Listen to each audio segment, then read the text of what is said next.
Hello and what's up guys? I'm Advocate Divyadeep Sun. Today let us talk about trial. जैसे कि मैंने आपको पिछली वीडियोस में अपना बताया था आपको लॉ, एफआईआर और चार्जशीट के बारे में।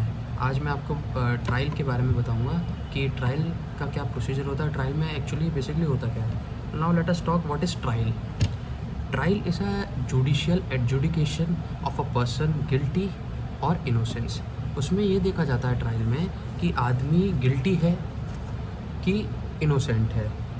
देखिए, जब भी ट्रायल होता है तो ट्रायल में जिन लोगों ने गवाही दी होती है उन लोगों को पेश होना होता है। जैसे मान लीजिए कि आपने जो चार्जशीट में जिसका जैसे आपने नाम जो भी चीज़ें नोट करवाई थी, जैसे कि उन लोगों का नाम जो अपराध से परिचित हो, जैसे कि जब कोई एक्सीडेंट हुआ हो, जब जो भी वहाँ पर लोग हो उन लोगों ने बयान दिया हो कि कार ने एक स्कूटर वाले को मारा है, स्कूटर वाले ने अगर कार वाले को मारा है, तो उसमें उन लोगों का नाम जिनका नोट होता है उन लोगों को कोर्ट में पेशी होती है। और उस दौरान जो भी डॉक्टर ने जो भी ट्रीटमेंट किया हो, और जैसे कि लास्ट में होता है आईओ की रिपोर्ट, जैसे कहते हैं इन्वेस्टिगेशन ऑफिसर, उसकी रिपोर्ट लगती है। जो उसमें ये देखा जाता है जो भी इन्वेस्टिगेटिंग ऑफिसर ने मौका वारदात पर जाकर जो भी चीज़ कलेक्ट करी, जो भी चीज़ों का देखा, वो चीज़ कोर्ट में पेश की जाती है और उनके द्वारा वो चीज़ बताई जाती है कोर्ट में। देखिए, फिर सरकारी जो वकील होता है वो गवाहों के बयान लिखवाता है, और जो दूसरे पक्ष का वकील होता है फिर वो उसे क्रॉस एग्जामिनेशन करता है।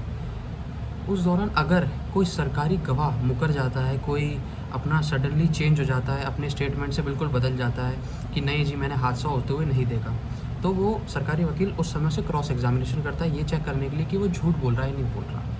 स्टेटमेंट ऑफ अक्यूज्ड नोट होता है, आरोपी का स्टेटमेंट लिया जाता है। जैसे कि आरोपी अपने पक्ष में भी कुछ बातें रखना चाहता है, आरोपी अपने आप को भी अपनी सफाई देना चाहता है कोर्ट में कि जो भी उसके द्वारा चार्जेस लगाए गए हैं वो बिल्कुल बेबुनियाद हैं, तो वो भी एक कोर्ट से दरख्वास्त करता है कि उसको भी थोड़ा समय दिया जाए कि वो अपनी बेगुनाही साबित कर सके। तो इस तरह उसको बेगुनाही का मौका भी साबित करने का समय दिया जाता है। देखिए, स्टेटमेंट ऑफ अक्यूज्ड के बाद आता है डिफेंस एविडेंस, जो कि आरोपी अपने आप को बेगुनाह साबित करने के लिए कुछ ऐसे एविडेंसेस प्रूफ कर रखता है कोर्ट में जिससे कि उसकी बेगुनाही साबित हो सके। डिफेंस एविडेंस के बाद होता है फाइनल आर्ग्यूमेंट, जिसे कहते हैं हम अंतिम दलीलें।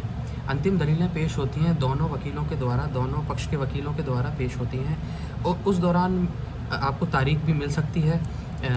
जैसे कि अगर लगता है दोनों पक्ष को कि उनको अभी थोड़े सबूत और मिल सकते हैं, सबूत कलेक्ट करने में थोड़ा समय और चाहिए, तो वो कोर्ट से तारीख ले सकते हैं। बहस के बाद आता है जजमेंट, जो कि जज साहब द्वारा जजमेंट दिया जाता है, जिसमें जजमेंट में ये बताया जाता है कि आपको सज़ा का कारण क्या है। उस समय सिर्फ कारण बताया जाता है और सज़ा अगली तारीख में दी जाती है।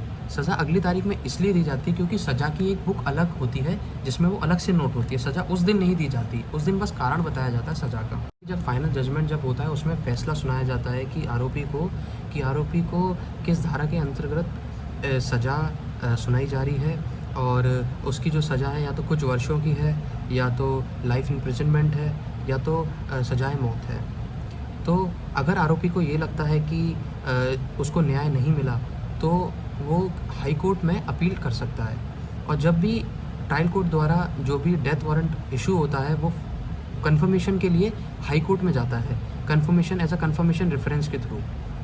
तो वहाँ पर आरोपी अपना अपील की मांग कर सकता है। अगर वहाँ से भी उसकी अपील, हाई कोर्ट से भी उसकी अगर अपील खारिज हो जाती है, सुनवाई नहीं होती, उसे लगता है कि हाई कोर्ट द्वारा भी उसको न्याय नहीं मिला, तो वो उच्च न्यायालय, जैसे कि हम सुप्रीम कोर्ट बोलते हैं, सुप्रीम कोर्ट में वो अपनी दरख्वास्त लगा सकता है।